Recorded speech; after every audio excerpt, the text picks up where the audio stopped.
Here's what I would say about the whole Brock versus Jimmy thing, which I don't know if people are struggling with this or not. All the years that I defended Jimmy Garoppolo was never to say that Jimmy Garoppolo was a top 5 or top 10 quarterback in the NFL. It was to say that he was a lot better than what things sounded like around him. And I would argue that even with the call that Mike just made. Like, we're not going to sit here and turn Brock Purdy into a Jimmy Stunk fest, because he didn't. No. By the way, he still doesn't. I got a little number for you here in a second. Yeah. That'll be fun. But anyway. Hope it has to do with his week 2 performance. Oh, but here's the other side to this. If you can't see how different this is versus that, I don't really know what to say anymore. There's very, very little that's the same with Jimmy Garoppolo and Brock Purdy. You don't really need to go further than simply output. That's it. Just output, just the number of points that are on the board. And yes, please do factor in what I think might be the most under-discussed part of the entire Brock Purdy story, which is that at 23 with no reps, he got hucked into the middle of a playoff race and crushed it. Yeah. And people will act somehow that still got translated to he's a product of his environment. How? He got thrown in to week 13 of a playoff race at age 23 out of the 7th round with no practice reps. And that performance is diminished. Well, a lot of practice reps against the best defense in football. No reps when you're the third stringer. Well, reps against the best defense, because you're running the scout team. You're running the scout team offense, so those are reps. But not reps to prepare you for the actual game. Not reps of running your offense, but exactly. reps against a good defense. So give the guy something on that. I give him plenty, Mark. And I think that you sometimes latch on to the haters too much, because the majority of people give Brock Purdy all the credit that he deserves for exactly what you're laying out there, because the dog trainer guy talking about Jimmy G sitting behind Tom Brady for a couple of years, yes, that's a big advantage when you can watch the GOAT and watch what he does and how he prepares and learn from the best coach in modern football. Those are all great bonuses. Brock Purdy had somewhat of a similar ability to watch Kyle Shanahan and to watch Jimmy Garoppolo, who learned from Tom Brady. It's not quite the same, but it's not like Brock Purdy was found under a rock and thrown in like, hey, you're now a quarterback. No, he did have a couple of 2.5 months of watching and learning as a rookie. Interesting. And that does matter. It sure does. Yes. I never, ever, and I'm not talking about just you, I never, ever heard people talk about that with Trey Lance. All I ever heard people say was 4 games. In fact, a half hour ago you did it. He's only had 5 quarters.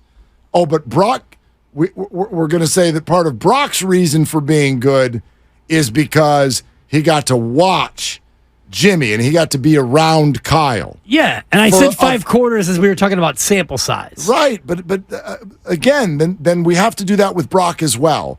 And we have to say, if he got thrown in as a 7th-round rookie, by the way, because, by the way, he's had a lot less time than Trey did to be around Jimmy and watch Kyle. He had a full season less than Trey did.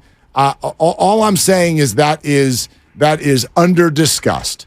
He got thrown in when he was not getting practice reps like any starter, and for a good portion of the time, not even a second stringer would. He got thrown in, and he crushed it right away.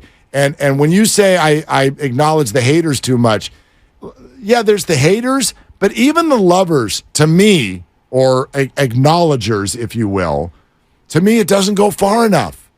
To me, if you still think that Brock Purdy is a product, is only good because he's a Niner, I don't know. That's just my opinion. I think you're not there yet. I think you're not there yet on how good the guy is. I wonder what percentage of fans think that very thing, that he's only good, and those are your words, he's only good because he's a Niner. I think that's probably less than 5% of the Niner fans. Oh, I think it's way more than that. Yeah, I don't. And I'm not only talking to the fans.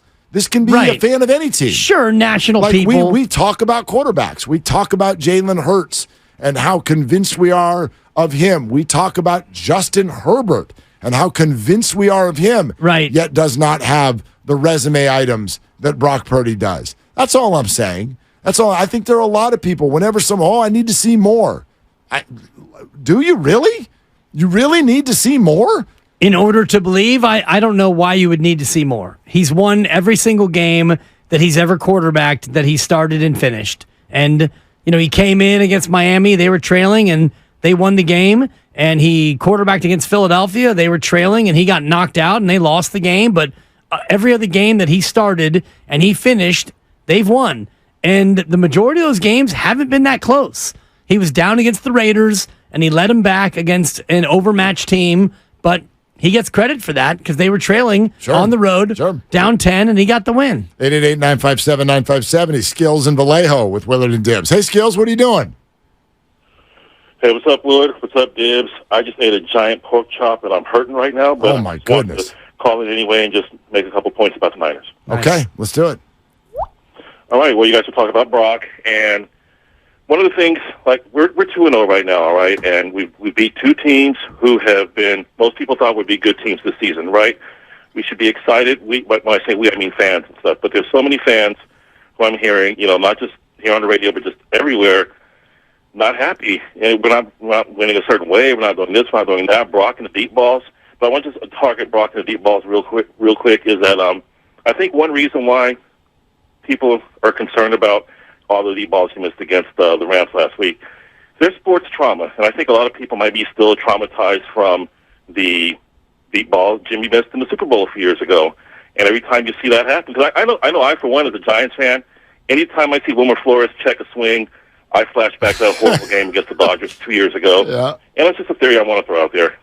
I think it's a good one, Skills. Thank you for the call. What do you think about that, Dibs? The idea is Jimmy Garoppolo was not great with the deep ball. So when you move on from Jimmy, what the Niners were looking for was somebody who could do that, bring the downfield game into play a little bit more.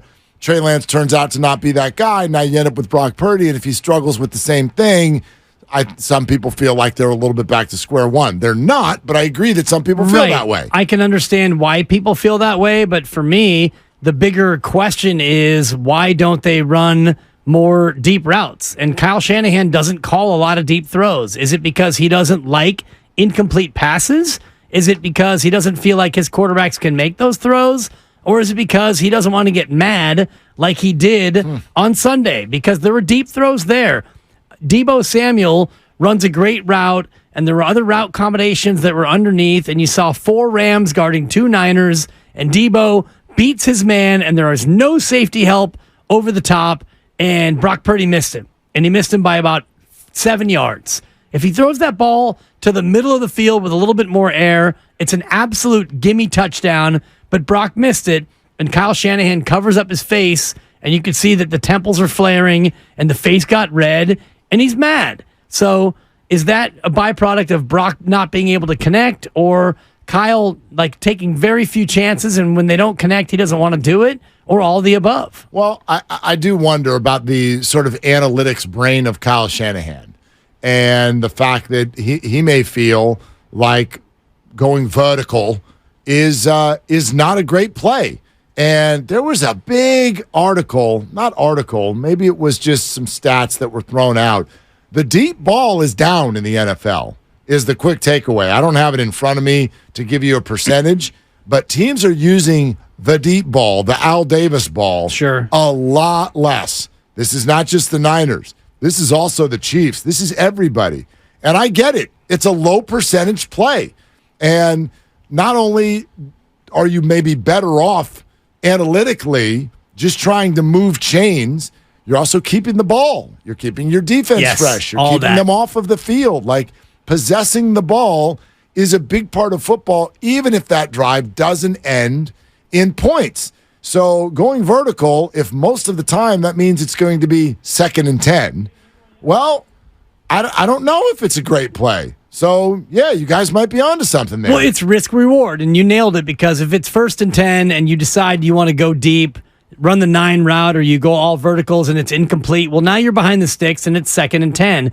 The best time to do it is 2nd and short, where it's 2nd and 1 or 2nd and 2, because even if you don't hit it, well, now you're in 3rd and short, and now you figure that even if you don't connect on that 2nd and 2 deep ball, you're still in 3rd and very manageable, and you can go run or you can go pass. And that's what these coordinators want. They want to have the idea in the defense's mind that you might run it or you might pass it. So defenses know this. So when it's 2nd and 1, 2nd and 2, they're more likely to prepare for the deep ball. So it becomes kind of a chicken or the egg thing.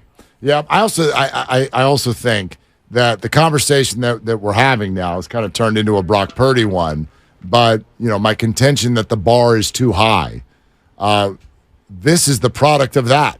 So I don't think that you shouldn't be thinking that the 49ers can win a Super Bowl. I just think the whole idea of jumping too far down the road is dangerous as a fan. And I think it sets the bar too high. And it's maybe why people look at what I think is really good quarterback play that's been consistent for a while now, and they sort of diminish it because they look at the roster the 49ers have and they go, that roster is so good. Like, honestly, do any of you think the Niners just won't lose this year? They should not lose. They shouldn't lose a game. They shouldn't lose more than 4 games. That's fair, and that's different. And so if I say they shouldn't lose more than 4 games. Well, they're 2-0 already. Okay, so then I'm talking about them going 11-4 the rest of the way.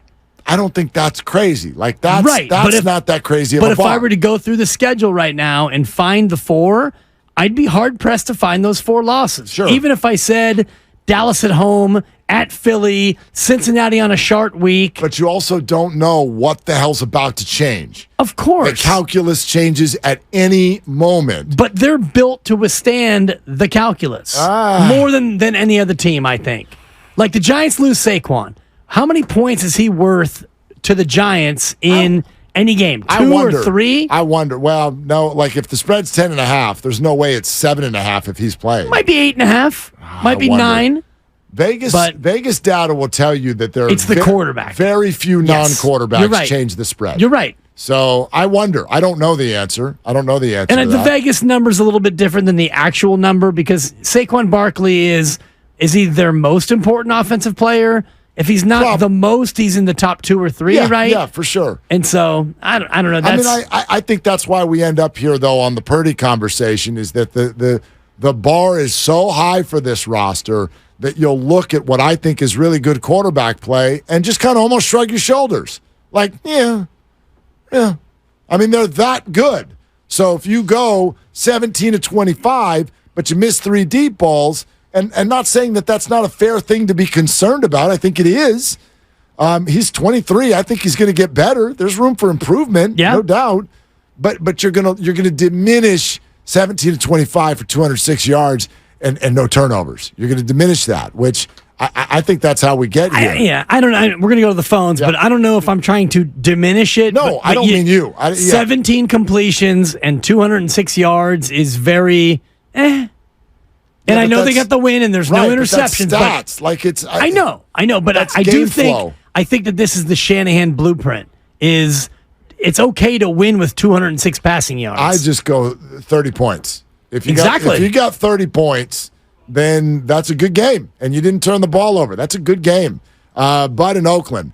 Hey, Bud, you're on with Willard and Dibs. What are you doing? Hey, Bud. What's up, Bud? Hey, what's going on, fellas? I'm actually getting ready to go up in this DMV and waste the rest of my day. Oh, if you're just getting there now, you're probably right. Are you going to Hagenberger? No. I'm over in Redwood City. I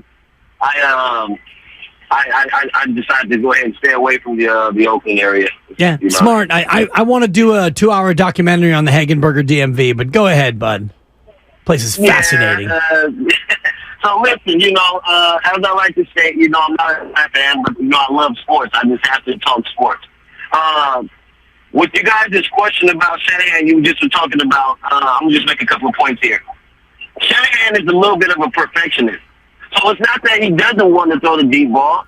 He just wants his offense to be very efficient. And he's found it more efficient by doing the things he does. Now, the deep ball keeps teams honest. And, he's had trouble with his quarterbacks in recent history that just can't deliver right on time. And that, like you said, this guy's only 23. He's going to get better in time just like a bottle of wine. So, with that being said, man, Brock Purdy is good.